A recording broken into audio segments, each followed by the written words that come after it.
اللهم لك الحمد كله ولك الشكر كله وإليك يرجع الأمر كله علانيته وسره.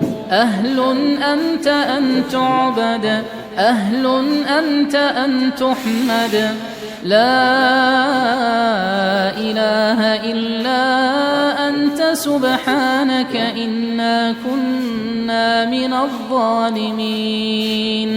اللهم اهدنا فيمن هديت، وعافنا فيمن عافيت، وتولنا فيمن توليت، وبارك لنا فيما أعطيت، وقنا واصرف عنا شر ما قضيت.